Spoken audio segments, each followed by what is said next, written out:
Welcome back to the show, Post-Normies. Okay, a little bit of housekeeping. You may or may not know that I have opened up a Patreon because you guys, have asked for a show, a full-length, deep dive show where I go into all the details of things beyond just my TikTok videos. It's been a while since I've posted a long-form video. That's mostly because I spend a lot of my time on my business, The Big Favorite, which sells plastic-free basics. But I just feel so compelled, especially since my spiritual awakening in 2023, to talk more about this. So I'm creating more space for this, which is why I've opened up a Patreon. There's a lot of things that I can't really say publicly that I'm considering or thinking about or kind of mulling over that have to do with this conversation that I don't really want to say on TikTok. I need a closed community that can understand the nuances of this conversation, that can explore with me. So I've opened up a free tier and then 2 paid tiers. I think the first tier is like $3 a month. You get access to all of my content and including full episodes as soon as they drop. I'm writing on there at kind of once a day, just things I'm thinking about, things I'm experimenting with, and things I'm reading. And that leads me to the second paid tier, which is a book club, which would include you. And so I'm really, really excited about that. I would love to have a community of people who are kind of doing this research alongside of me, and then we can all, talk about it together. And that's really what I want to create, especially going into 2026, because I just feel really called and really compelled to talk about this. So that is the housekeeping for now. Let's get into the episode. Buckle up, because today's episode is about UFOs, spirituality, DNA, Brotherhood of the Snake, religion. Most skeptics get lost. Let's get into it. Key takeaways here. We were seeded on this planet, by ETs. In my personal experience, my personal direct experience, the myth of Prometheus is real. I will talk about that in the gated portion of this episode, I think, because that's not something I tend to want to talk about publicly. The other part of this is that we are being controlled and divided on purpose. That purpose I still am not clear on or how, but through the context of many other people in this conversation who I've doubted for many years, my personal experience gives them credibility. So I don't know. There could be a lot of things going on here, but mostly we're going to talk about secret societies. We're going to talk about DNA. I'm going to speculate on what Epstein was doing on his island. We're going to get into some of the work of Jason Giorgiani. We're going to get into some of the work of William Bramley. We're just going to get into it. Zep-Tepi, an Egyptian term that describes the old world. Basically when the gods were here, and we don't really know what they were doing. I think according to the Anunnaki, they were mining for gold. They needed slave race to mine gold for them because they didn't want to do it. So they created a race of lower beings that were basically enslaved. It could be that Prometheus, the myth of Prometheus, talks about basically helping these lower beings somehow by either giving them fire or giving them knowledge, which relates to the Garden of Eden, where, Eve was tempted by the snake to eat the apple on the tree of knowledge, and then they become awakened, they become ashamed of their nakedness, they become aware of things. It sounds like maybe Adam and Eve were enslaved. I don't know.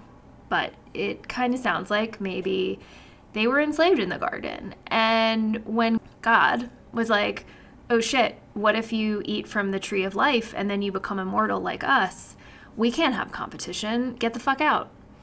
So they get kicked out of the Garden of Eden, and they're kind of left out there cold and alone. The Prometheus is they're getting sick from eating uncooked meat and they're cold. Let's give them fire so that they can stay warm and cook their meat. And he goes and steals fire from, according to the myth, he goes and steals fire from Athena and Hephaestus's studio, which, by the way, there is a Prometheus Athena story there as well. And then the god was pissed, right? Zeus was pissed. So he says, well, I'm chaining you to a rock for eternity where Aquila the eagle is going to come eat your liver out every day, and then it'll grow back and Aquila will eat your liver again. I want to switch over to Brotherhood of the Snake in ancient Egypt. This was like a wisdom tradition that eventually under, I think it was Amenhotep, became more of like the ruling class thing where there were a lot of like levels and rites and traditions like associated with the passing on or passing down of knowledge. It was called the Brotherhood of the Snake because they believed that the snake stood for wisdom, stood for awakening, stood for knowledge.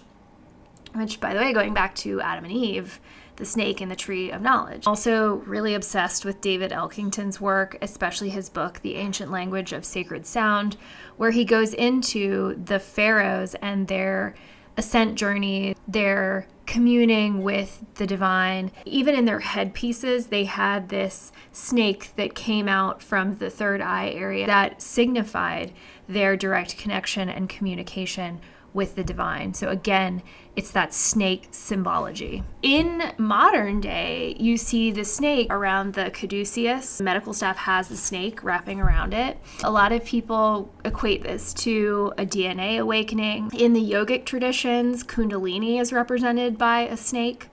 And if you know anything about Kundalini awakenings, you know that this is about an awakening. It's about awakening your pineal gland, right? So the snake, I don't know, is it a bad thing? And also, like, if the gods kicked out Adam and Eve from the garden because they were awakened, what the hell were they doing with them in there? Okay, does that sound like a loving God that, like, forgives you and, you know, like, loves you because he created you and he wants you to have knowledge and he wants you to be awakened? Like, that doesn't sound like a real God. That sounds like a spiteful, weird imposter God, right? So in the Gnostic traditions, and this is interesting because Jesse Michaels, in his recent interview with Peter Lavenda, talks about how in the Gnostic traditions, they think the snake was the real God and that the other God was just the imposter or the control system. And that sort of leads me into, you know, what Jacques Vallée says and what his conclusions are about this phenomenon, and that most of it that is actually controlling Earth is not good. It's a control system meant to keep us down and keep us separated. The thing I wanted to talk about is Tower of Babel and the Solomon's Temple. So when the gods saw, I'll say gods, old gods, right? They saw that people were coming together. They were working together to build this tower, which actually Zecharia Sitchin speculates that the translation is wrong for that he thinks they were building some sort of rocket or spaceship. The gods saw this and they were like, no, we can't have this. We must separate and divide them. So they gave them languages so they wouldn't be able to speak to each other anymore. So I think what we've witnessed over the history of the world, or the history of at least our recent civilization, post-flood, is probably just like the incredible separation, the creation of factions, races, languages, religions, ideologies that completely separate us from being one human race, okay? Because when we become one human race, we become stiff competition for whoever is controlling this thing. The theories of Machiavelli, so he's famous for talking about how if you divide people, they're easier to conquer, which is like a huge narrative right now in the world. Like we all know, that feels very relevant. The Brotherhood of the Snake, Egyptian roots, talked about sort of the snake and what that signifies, but it eventually turns into Freemasonry. There's all these like rites and rituals. Obviously, we know about like the 32nd degree Masons, 33rd degree Masons. As with any secret society, like there's gonna be good parts and there's gonna be bad parts. Okay, so like When I saw actually polarity, and maybe I'll post a clip of the ritual here.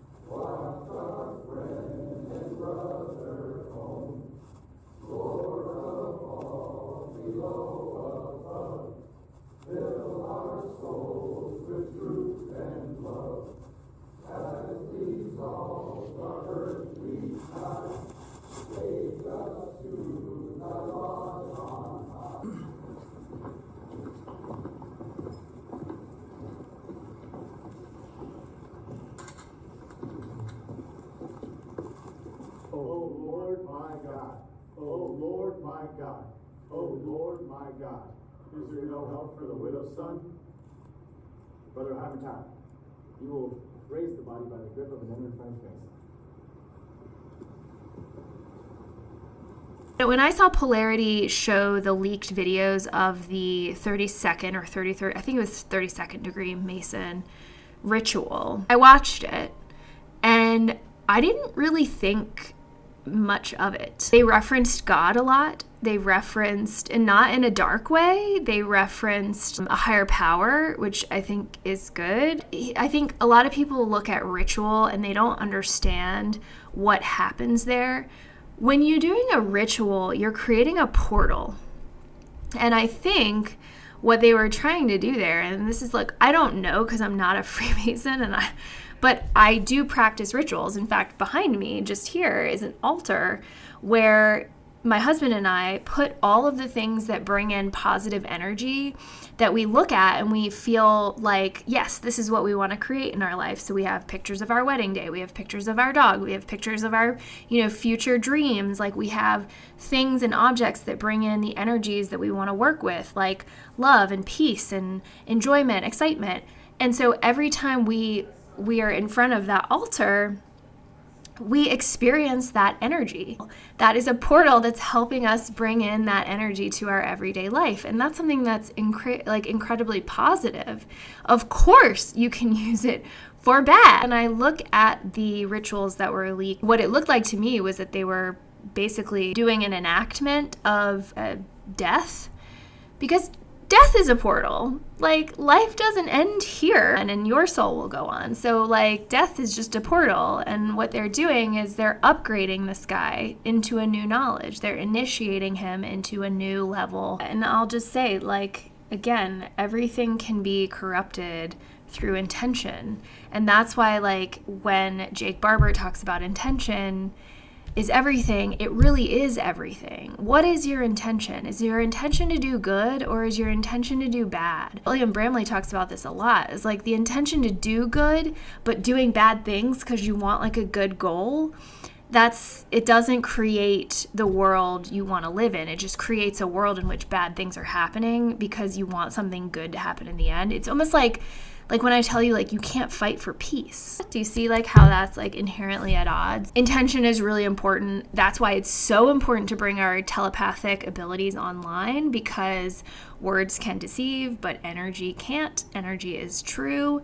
So you have to know what's true for you, and that is why it's so important to get our intuitions online. Body is technology. We'll go into that in a later episode. I'm going to stop the free part of the episode here.